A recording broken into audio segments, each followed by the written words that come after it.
ભગવાન શ્રી રામની પાવન નગરી અયોધ્યામાં શક્તિ, ભક્તિ અને સંકલ્પનું જીવંત પ્રતીક છે હનુમાનગઢી મંદિર.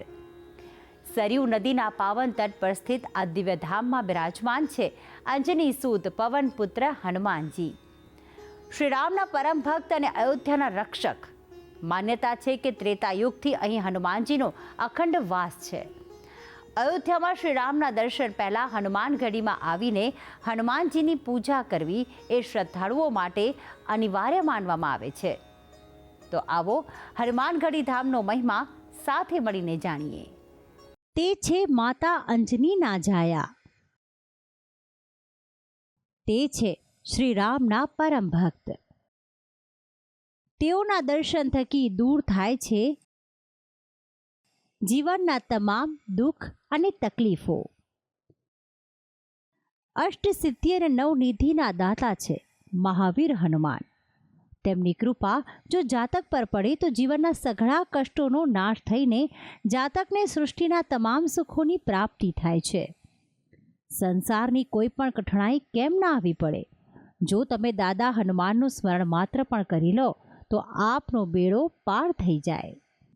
આમ તો દેવ હનુમાનના અનેકો મંદિર આપે જોયા હશે અને તેના દર્શન પણ કર્યા હશે, પરંતુ આજે અમે આપને દર્શન કરાવીશું એક એવા ધામના કે જ્યાં દેવ હનુમાન બિરાજે છે લોકોની રક્ષા કાજે.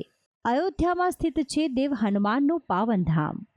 અહીં દેવ હનુમાન હાજરા હજુર હોવાની છે માન્યતા. ત્રેતા યુગથી છે આ સ્થાનમાં દેવ હનુમાનનો વાસ. અહીં અયોધ્યામાં સરયુ નદીના કાંઠે અને નગરના મધ્યમાં સ્થિત છે દેવ હનુમાનનું આ પાવનધામ, જેને હનુમાનગઢી નામે ઓળખવામાં આવે છે. મુખ્ય રસ્તાથી લગભગ 76 પગથિયા ચડીને ભક્તોને દર્શન થાય છે સંસારના જાગૃત દેવ સ્વામી હનુમાનના. જેમ હનુમાનજીના હૃદયના દરેક ખૂણામાં જોવા મળે છે પ્રભુ શ્રી રામનું નામ, તેમાં મંદિરની દિવાલો પર પ્રભુ શ્રી રામના નામની હયાતી જોવા મળે છે. અહીં દર્શન કરવાથી ભવોભવના પાપ દેવ હનુમાન હરી લે છે તેવી માન્યતા છે. અહીં દૂર દૂરથી ભક્તો આવે છે અને બાંધે છે પુણ્યનું ભાથું. કહેવાય છે કે આ મંદિરની હયાતી ત્રેતાયુગથી છે અને અહીં આદિકાલીને છે હનુમાનજી. માનવામાં આવે છે કે જ્યારે લંકા પર વિજય મેળવીને પ્રભુ શ્રી રામ પરત ફર્યા ત્યારે સ્વયં શ્રી રામે હનુમાનજીને સ્થિત કરવા આ ધામનું નિર્માણ કરાવ્યું અને સાથે જ આપ્યું એક દિવ્ય વરદાન. અહીં શ્રી રામના દર્શન પહેલા માંગવી પડે છે હનુમાનજી પાસે આજ્ઞા. જી હા, અહીં શ્રી રામ દ્વારા દેવ હનુમાનને એ વરદાન આપવામાં આવ્યું કે જે કોઈ પણ ભક્ત અયોધ્યામાં મારા દર્શને પધારશે તેણે પહેલાં હનુમાનગઢીમાં આવીને હનુમાનજીની પૂજા અર્ચના કરવી પડશે અને શ્રી રામના દર્શનની આજ્ઞા માંગવી પડશે.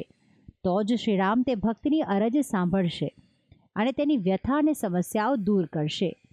એટલે જ જો અયોધ્યામાં પ્રભુ શ્રી રામના આપે દર્શન કરી લીધા પરંતુ હનુમાનગઢીમાં દેવ હનુમાનના દર્શન ન કર્યા તો શ્રી રામ નથી કરતા આપની અરજનો સ્વીકાર. અહીં મંદિરમાં પ્રભુ હનુમાનની 6 ઇંચની પ્રતિમા સ્થિત છે જે નિત્ય સુશોભિત પુષ્પોથી ઢંકાયેલી રહી છે. આ ધામમાં કોઈ ધર્મના સીમાડા નથી રહ્યા. અહીં જે કોઈ પણ ધર્મના વ્યક્તિએ સાચા મનથી પોતાની અરજ હનુમાનજીને કહી તેની તમામ તકલીફો, તમામ સમસ્યા હનુમાનજી હરી લેતા હોવાની છે માન્યતા. કહેવાય છે કે અવધના નવાબ મંસૂર અલી દ્વારા જ મંદિરનો જીર્ણોદ્ધાર કરાવાયો હતો. આ મંદિરમાં દર્શન કરવા દૂર દૂરથી ભક્તો આવે છે અને હનુમાનજીને પોતાની તમામ સમસ્યાઓ જણાવી તેમાંથી મુક્ત કરવા માટે હનુમાનજીને વિનવે છે. હજારોની સંખ્યામાં આવતા ભક્તોની તમામ મનોકામના હનુમાનજી અચૂક પૂર્ણ કરે છે. અહીં મંદિરમાં અન્ય દેવી દેવતાઓની મૂર્તિ પણ સ્થિત છે જેના દર્શન કરવાનું પણ ભક્તો નથી ચૂકતા. ભક્તિ સંદેશ, સંદેશ ન્યૂઝ.